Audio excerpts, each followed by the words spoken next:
Hello student, welcome to GATE IAS PSU mentor. ये हमारे gate lecture series का बच्चों नेक्स्ट वीडियो है। इसमें हम डिस्कस करेंगे some other important properties of Fourier series. Fine.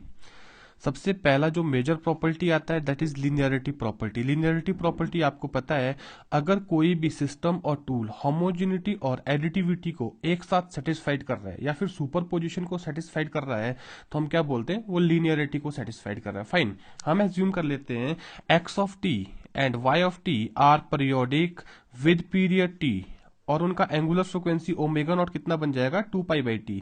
तो एक्स टी का फोरियर सीरीज कोफिशिएंट मैंने कॉम्प्लेक्स एक्सपोनेंशियल क्या ले लिया, ए के ले लिया। हाँ जी, वाई टी का क्या ले लिया मैंने, बी के ले लिया। अगर आपको एग्जामिनर पूछता है देन उसने एक नया सिग्नल बना दिया, z of t is equal to a x of t plus b y of t. अब बताइए जो उसने नया सिग्नल बनाया कैसे बनाया बताइए। हाँ जी, सबसे पहले एक्स ऑफ टी पे होमोजेनिटी लगाया है, वाई ऑफ टी पे इंडिविजुअली होमोजेनिटी बनाया, दोनों को ऐड करके एडिटिविटी लगा दिया। फाइन। तो इसका मतलब कहीं ना कहीं जेड ऑफ टी कैसे बनाया गया है, एक्स ऑफ टी और वाई ऑफ टी में होमोजेनिटी और एडिटिविटी प्रॉपर्टी को यूटिलाइज करके। तो जो फोरियर सीरीज टूल है, फोरियर सीरीज कॉन्सेप्ट है, ये किसको सेटिस्फाइड करता है, लीनियरिटी प्रॉपर्टी को। फाइन। इसका मतलब अगर मैं जेड ऑफ टी का फोरियर सीरीज कोफिशिएंट क्या ले लेता हूं, लेट अस से मैं ले लेता हूं डी के। हाँ जी, कितना ले लिया मैंने, डी के। तो डी के किसके इक्विवेलेंट आएगा, इट विल बी ए के प्लस साथ में क्या आएगा, बी के। तो अगर आप टाइम डोमेन में, हाँ जी कहां पे, टाइम डोमेन में अगर वो लीनियरिटी लगा रहा है तो फ्रीक्वेंसी डोमेन में भी किसको सेटिस्फाइड करेगा, लीनियरिटी को। होपफुली क्लियर है। तो जब आपके पास मल्टीपल सिग्नल दे रखे और उनको ऐड करके एक नया सिग्नल बनाया गया है तो आप लीनियरिटी प्रॉपर्टी का यूज कर सकते हैं। सेकेंड प्रॉपर्टी है बहुत इंपॉर्टेंट प्रॉपर्टी, बोलते time shifting. Now see, second property is time shifting property, and we know if x of t is periodic with period t naught, ठीक है, satisfying digital condition, अगर इसका Fourier series coefficient complex exponential में c of n है या c of k, whatever you take. Fine. हमें मालूम है अगर मैं इस सिग्नल को टाइम शिफ्ट करता हूं, चाहे वो राइट शिफ्ट है चाहे वो लेफ्ट शिफ्ट है, ओके उससे परियोडिसिटी पे कोई फर्क नहीं पड़ता है। और फंडामेंटल टाइम पीरियड भी क्या रहेगा, टी नॉट ही रहेगा। फाइन। मैंने आपको बेसिक क्लासेस में बताया है। अब देखिए, अगर मैं आपको बोलूं इफ एक्स ऑफ टी जिसका fundamental time period t naught है उसका Fourier series coefficient c of n है, then x of t plus minus t naught, signal को मैंने क्या कर दिया, राइट शिफ्ट और left shift by amount t naught, इसका फंडामेंटल टाइम पीरियड भी कितना रहेगा, टी नॉट रहेगा। इसका जो फोरियर सीरीज कोफिशिएंट होगा वो कितना आता है, सी ऑफ एन। मैं प्रूफ पे नहीं जा रहा हूं, that is wastage of time, e raise to power plus minus j n omega naught t naught. हाँ जी, क्या होगा, j n omega naught t naught. अब देखो, अगर मैं इसको एक नया नाम दे देता हूं, let us say d n, तो डी एन किसके इक्वलेंट है, d n is equal to c of n mod e raise to power j phi of n plus minus n omega naught t naught. तो कहीं ना कहीं हम क्या देखेंगे भी कि जो डी एन का मैग्नीट्यूड है वो किसके इक्वलेंट है, that is equal to c n magnitude. Fine. तो जो टाइम शिफ्टेड सिग्नल का फोरियर सीरीज कोफिशिएंट का मैग्नीट्यूड है वो किसके इक्वलेंट है, ओरिजिनल सिग्नल के मैग्नीट्यूड के इक्वलेंट। जो उसके ओरिजिनल सिग्नल का फोरियर सीरीज कोफिशिएंट है उसके मैग्नीट्यूड के इक्वलेंट। फाइन।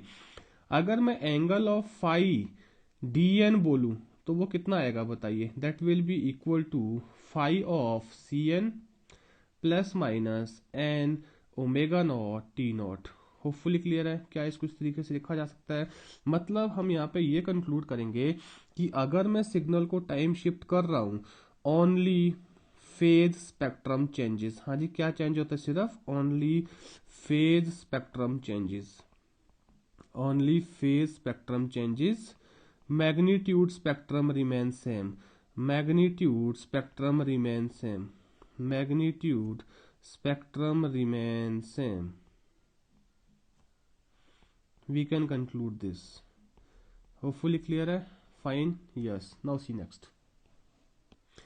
नेक्स्ट प्रॉपर्टी है frequency shifting property. Frequency shifting property क्या बोलती है बच्चों, if x of t is any periodic signal with period t naught, अगर इसका Fourier series coefficient let us say c of के है, देन अगर मैं इस सिग्नल को मल्टीप्लाई कर दूं, एक्स ऑफ टी को मैंने किसी दूसरे सिग्नल से मल्टीप्लाई कर दिया e raise to power j capital m omega naught t, जिसका फ्रिक्वेंसी ये है भी, तो जो रिजल्टेंट सिग्नल आएगा उसका जो फोरियर सीरीज कोफिशिएंट होगा that will be c of k minus m. You can write if here is plus minus तो यहाँ पे ऑपोजिट साइन आएगा minus plus. So this is frequency shifting property. हाँ जी, क्या बोला मैं? Frequency shifting property. फाइन, मतलब पहले जो हार्मोनिक आपका के पे था, अब वो हार्मोनिक कहाँ शिफ्ट हो जाएगा? के प्लस माइनस एम पे। तो अल्टीमेटली आप क्या शिफ्ट कर रहे हो? फ्रिक्वेंसी। हाँ जी, क्या शिफ्ट कर रहे हो? फ्रिक्वेंसी। होपफुली क्लियर है। That is why it is known as the frequency shifting property. Now next is time reversal property. Time reversal property क्या बोलती है बच्चों? टाइम रिवर्सल प्रॉपर्टी बोलती है if x of t is having complex exponential Fourier series coefficient c of k, then अगर मैं इस signal को टाइम रिवर्स कर दूं x of माइनस टी, तो इसका जो फोरियर सीरीज कोफिशिएंट बनेगा वो क्या होगा? c of माइनस के। मैंने आपको पहले भी ये चीज कराई है, प्रूव करने का जरूरत नहीं है इसको। Fine, next is time. अब देखिए टाइम स्केलिंग प्रॉपर्टी क्या बोलती है बच्चों? If x of t is having Fourier series coefficient c of k and it is periodic with period t naught, then अगर मैं बात करूं x ऑफ अल्फा टी की, x of alpha T time scaled version होगा, इसका Fourier series coefficient भी c of k ही रहेगा। But अब ये जो सिग्नल आएगा इसका जो फंडामेंटल टाइम पीरियड है वो कितना होगा? वो चेंज हो जाएगा। हाँ जी, कितना होगा? फंडामेंटल पीरियड कितना होगा? इसका फंडामेंटल पीरियड होगा टी नॉट बाई अल्फा। हाँ जी, कितना होगा? T not by alpha. Fine, because देखो जब हम टाइम स्केल करेंगे तो टाइम चेंज होगा। अगर मैं अल्फा अमाउंट से स्केल कर रहा हूं तो हर एक इंस्टेंट कितने से डिवाइड होगा? स्केलिंग फैक्टर से। अब देखिए कहीं ना कहीं अगर मैं फ्रिक्वेंसी की बात करूं इस सिग्नल के, जो ओमेगा नॉट डैश आएगा वो कितना आएगा? That will be alpha omega naught. अगर इसका एंगुलर फ्रिक्वेंसी कितना है? ओमेगा नॉट है। तो चेंजेस कहाँ आएंगे? अगर मैं इसका एक्सपेंशन लिखूँ, इसका एक्सपेंशन क्या लिखा जाएगा? X of t is equal to summation of k is equal to minus infinite to infinite c of k e raise to power j k omega naught t. Fine, but अगर मैं अब इसका expansion लिखूंगा x of alpha T, तो क्या लिखा जाएगा बताओ? Summation of k is equal to minus infinite to infinite c of k e raise to power j k alpha omega naught T, कुछ ये लिखा जाएगा। बिकॉज आपका जो एंगुलर फ्रिक्वेंसी अब न्यू वाला है वो कितना होगा? Alpha time the original angular frequency, because of time scaling affect. जो फोरियर सीरीज कोफिशिएंट है वो सेम रहेगा, उस पर कोई चेंजेस नहीं आएंगे। होपफुली क्लियर है, राइट? यहाँ पे थोड़ा सा ध्यान रखना, ये है जे k omega not alpha T, because of this alpha, मतलब ओमेगा नॉट की जगह आप अल्फा ओमेगा नॉट रख दो, ये चीज ओमेगा नॉट डैश की जगह। फाइन, नो सी नेक्स्ट। डिफरेंशिएशन प्रॉपर्टी क्या बोलती है भी कि if x of t is having Fourier series coefficient c of k and we differentiate signal in time domain, then dxt upon dt। One time differentiation किया तो कितना आएगा बताइए?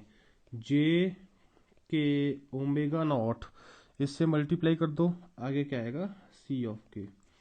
इसी तरह से अगर मैं इसको आगे सक्सेशन में लिखूं, d of n x of t upon d t n, तो ये किसके इक्वलेंट आएगा? This will be j k omega naught raise to power n, साथ में c k omega naught. Either you write k और k omega naught is the same thing. This is the entire crux of differentiation property of Fourier series. Fine.